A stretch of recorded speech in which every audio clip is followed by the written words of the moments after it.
Portanto, meus amigos, Futebol Clube do Porto, vamos lá falar sobre o Porto. Porto que venceu a equipa do Aves Futebol Sado em pleno Estádio do Dragão. 2-0 resultado final com dois golos de Samu, minuto 48 e minuto 64, através de uma grande penalidade. Porto a defrontar uma equipa que, na minha ótica, é o primeiro candidato à descida para a segunda liga. O Aves, neste momento, tem apenas 4 pontos no campeonato. O Aves que, curiosamente, teve nestes últimos jogos uma vitória em Guimarães frente ao Vitória, mas é um Aves muito fraco, um Aves que coletivamente é fraco, um Aves que em termos individuais é fraco. Eu estava na expectativa que o Futebol Clube do Porto fosse golear esta equipa no Dragão. Curiosamente, o Porto no Dragão tem as melhores médias de golos, e o Aves a jogar fora tem as piores médias em termos de golos sofridos da primeira parte. E outro dado interessante é que, tirando o jogo do Benfica no Dragão, o Futebol Clube do Porto foi sempre com golos, foi sempre a ganhar para o intervalo, coisa que neste jogo, curiosamente, acabou por não acontecer. Farioli traz o 4-3-3 do Porto, com o Francisco Moura à esquerda, o Martim agora para a direita, esta tal gestão que Farioli faz, na minha ótica está a fazer uma gestão muito boa desta equipa. Estamos aqui a falar com o Martim, Fernandes e também Alberto Costa. O meio campo com Frohold, Pablo Rosário e Rodrigo Mora. Lá está aquela gestão de Varela, Pablo Rosário, e também Rodrigo Mora e Gabri Veiga. Portanto, a gestão a ser feita por Farioli, campeonato é longo, Liga Europa. E na frente, lá está, mais uma gestão. Borja Sainz viu o quinto amarelo e estava suspenso para este jogo, e dar mais uma oportunidade a William Gomes. Na frente ataque com PP vai para a esquerda, e com Samu a ponta de lança. O Aves é uma equipa que os três centrais, o Ruben Semedo, que acho que está castigado, creio eu, é Ader Santos, o xerife da linha defensiva, com o Carlos Ponco, Devenish, dois médios, com dois alas. Tem o Diogo Spencer, que é o miúdo, 21 anos, que é emprestado pelo Benfica. Akinsola, o nigeriano, que tinha trazido bons apontamentos desta equipa do Aves. O Tomané na frente, velho conhecido Tomané, e o Oscar Pereira. Um Porto que começa bem, naquilo que eu vi, a equipa do Porto, logo nos minutos iniciais, é um Porto que começa muito bem, é um Porto agressivo, rápido, é um Porto à imagem de Farioli no Dragão. E é um Porto que rapidamente consumiu o meio-campo do Aves. Eu acho que, em termos estratégicos, a equipa do Aves optava por um 5-4-1, com Diogo Spencer e o Leonardo a fazer o setor defensivo, e baixava Akinsola com Oscar Pereira, a linha de 4, mais o Tomané. Em muitas situações o Tomané nem impressionava, baixava, e era um Aves muito recuado. Curiosamente, eu gosto deste Porto em termos de ataque posicional. O ataque posicional é quando uma equipa está dentro do meio campo do adversário, e está a pautar o jogo, uma equipa em posse, para depois tentar fazer o golo. Eu acho que o problema do Futebol Clube do Porto na primeira parte, porque os minutos foram avançando na primeira parte e notou-se que o Porto ia baixando um pouco o seu ritmo, e a circulação de bola acabava por não ter a velocidade que eu esperava que tivesse, e não foi por questões táticas. Eu creio que a primeira parte do Porto não foi uma grande primeira parte, e eu creio por questões técnicas e não táticas. Isto porque o Porto, em ataque posicional, joga a toda a largura, portanto, mantém tanto o PP aberto como o William Gomes, os dois bastante abertos, e depois vai aproveitar um jogo interior. E esse jogo interior, quando tu tens o PP bastante aberto, o Rodrigo Mora arrasta-se muito para dentro, e tu vês o Francisco Moura lateral, nesta posição aqui, nesta zona do terreno, enquanto o Mora vem muito para dentro, aproveitando depois o Frohold também numa linha intermédia, ou seja, jogadores à procura do tal jogo interior. E não foi por questões táticas, porque notou-se que em termos posicionais, o Porto conseguia entregar, também com o Martim Fernandes a vir um pouco para dentro, a depender do lado da bola.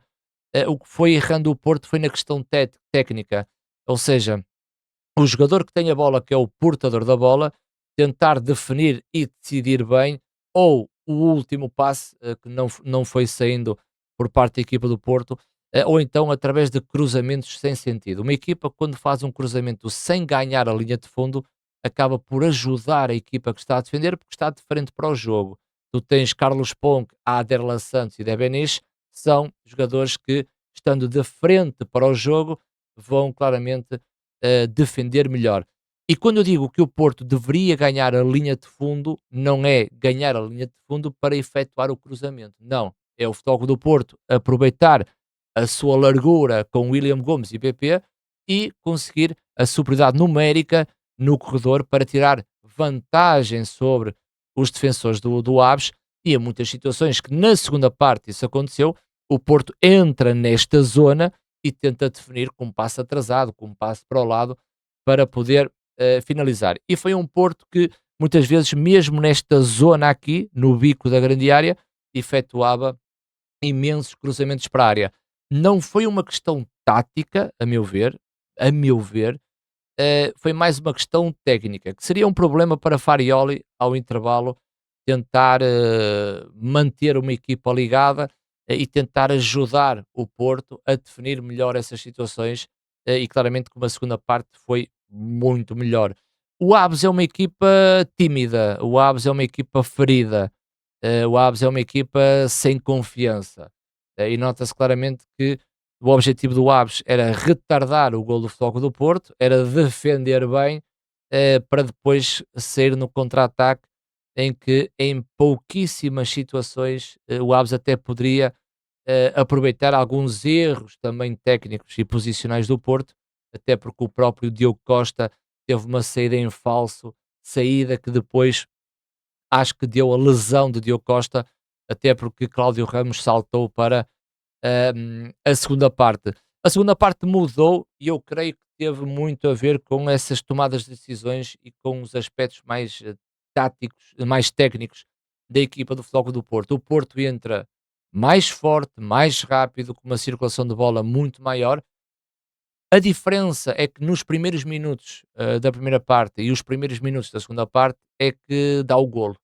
Dá o golo porque Samu marcou ao minuto 48. Portanto, o Samu marca o minuto 48 e reparem a forma como o Porto desenvolve esse golo que foi construído pelo corredor central e o Samu que tantas vezes foi criticado por ser um jogador que ou que tem tijolos ou que um jogador que não sabe jogar de costas para a baliza, que um jogador que é tosco, é um jogador que a cada dia vem demonstrando que não só o jogo de costas tem sido bom por parte de Samu, como avançado de referência, como dentro da área, Samu, em termos individuais, a passar por Aderlan Santos com uma facilidade enorme, o Porto acaba por fazer o gol. E reparem bem só na forma como o Porto desenvolve a jogada e naquilo que foi faltando muito na primeira parte. A questão técnica, mesmo com o Rodrigo Mora no meio-campo, foi fazendo alguma diferença, e acrescentar aquilo que não teve na primeira parte e que eu critiquei, que foi o absorver dos corredores laterais com essa superioridade numérica, o Porto já o trouxe na segunda parte. A diferença foi a circulação de bola, a velocidade e a forma como atacou os corredores laterais, desenvolvendo então as tais jogadas para que pudessem finalizar dentro da área. Eh, eu não gosto muito de falar de arbitragem, mas eu tenho que falar do jogo do Porto em situações que me irrita profundamente. Nós, consumidores de futebol, adeptos de futebol, quando falamos de arbitragem, ou é um penalti que deveria ser marcado e não marcou, um penalti que foi marcado que não deveria ser marcado, um cartão vermelho, uma expulsão ou então um fora de jogo. E é raríssimo as pessoas que comentam arbitragem falarem das faltas e faltinhas a meio campo. Eu lembrei-me disso hoje, neste jogo. Porquê? Porque quem joga futebol e quem jogou futebol, no caso, já joguei, nós que estamos dentro de campo, nós sentimos isso. Estas faltas e faltinhas do meio campo muitas vezes condicionam uma equipa, tiram a tal liberdade dessa equipa. E quando o jogador não é castigado por causa dessas faltas e o montante dessas faltas, muitas vezes nós dentro de campo sentimos uma revolta. Aliás, irrita mais um jogador essas paragens, essas faltas a meio campo, de que se calhar um penalti que o árbitro marcou e que não é, ou um penalti que não é e o árbitro até marcou. Isto vem ao encontro de quê? Este Carlos Ponque, pá, com todo o respeito pelo jogador cabo-verdiano, aliás, conheço o Carlos Ponque já há muitos anos, já dos Chaves, mas este Carlos Ponque, só na primeira parte, fez uma série de faltas, particularmente com o PP, em que o árbitro não marca a falta quando o Carlos Ponque pontapeia a perna de PP, que curiosamente, dentro da área, acaba por fazer exatamente a mesma situação e o árbitro não ia marcar penalti. E foi preciso o árbitro ser chamado ao VAR para marcar a grande penalidade. Mas eu nem estou a falar propriamente da grande penalidade. Eu estou a falar do jogo efetuado de Carlos Ponque, que este jogador cabo-verdiano chegou ao final do jogo sem um cartão amarelo. Sabe? Eu não sou muito de comentar arbitragem, mas realmente é das situações que mais me irrita, é este tipo de jogo que estas faltinhas que parecem que não têm importância nenhuma, dentro do jogo têm uma importância enorme. Tá? E daí o Futebol do Porto, voltando ao penalti, acaba por sofrer então a grande penalidade e o Samu acabou por fazer o segundo golo da equipa do Porto. Samu, que totaliza para o campeonato português já 11 golos, portanto também está na via com Pavlidis e Luís Soares, acho que ambos com 14 para o campeonato, se não estou em erro. A partir daí, o Porto na minha opinião, teria condições de fazer ainda mais, porque eu olho para este Porto e olho para a equipa de Farioli, que vou ter tempo de falar sobre a equipa do Porto em janeiro, no mercado, para fazer o rescaldo desta primeira metade da época. Eu creio que o Porto tem sempre mais e mais condições de fazer melhor. Farioli acabou por fazer algumas substituições, principalmente a entrada de Alarcón, mais uma oportunidade para o jogador espanhol, e também Gabri Veiga. Gabri Veiga, pedia Gabri Veiga para o jogo, mas poderia haver outro tipo de gestão com o Rodrigo Mora, apesar que eu gosto da gestão de Farioli, mas poderia haver outro tipo de gestão em relação ao Rodrigo Mora. Já Gabri Veiga pode fazer sentido sobre aquilo que traz ao meio-campo do Porto, que é um jogo muito diferente do Rodrigo Mora, mas Gabri Veiga tem muita presença dentro da área e em zonas de finalização, e creio que o Porto poderia ter marcado mais golos. Mais substituições, como a entrada de Alan Varela, de Alberto Costa ao minuto 84 e o próprio Alarcón, que foi jogar para a esquerda e PP veio para o corredor à direita. Acho que o Porto deveria ter mantido tal ritmo que pudesse aumentar esta vantagem, mas acho que o mais importante para a equipa do Porto também, não só a vitória, mas também não sofrer golos. A Porto que no campeonato, creio eu, que tem apenas 4 golos sofridos, o que realmente entrar em janeiro com 4 golos sofridos é realmente obra para esta equipa de Farioli e do Futebol do Porto, pá, frente a um Aves, que na minha opinião, já com o João Henriques agora, não é? Mais um treinador, para mim é a grande candidata à descida à segunda Liga e o Porto manteve o mínimo obrigatório que era vencer o Aves e que venceu por 2-0. Está feita a minha análise, não se esqueçam de subscrever o canal, que é muito importante, darem aquele likezinho. Meus amigos, deixem-me só rematar, que é o remate final à baliza, a ver se eu marco um golo. Vocês estão no canal Joga Simples, e quando estão a dar um like, não é relacionado com o Porto, nem ontem foi relacionado com o Benfica, né? Deem um like, porque é o meu trabalho, e estão a dar um like no canal Joga Simples. Podem não gostar da minha opinião e podem debatê-la aí nos comentários, mas as pessoas depois confundem muito. Eu estou a comentar o Porto, o benfiquista não vai dar like. Eu vou comentar o Benfica, o portista não vai dar like. Lembrem-se que isto é o canal Joga Simples, e que todos os clubes têm importância, como todos os clubes podem não ter importância.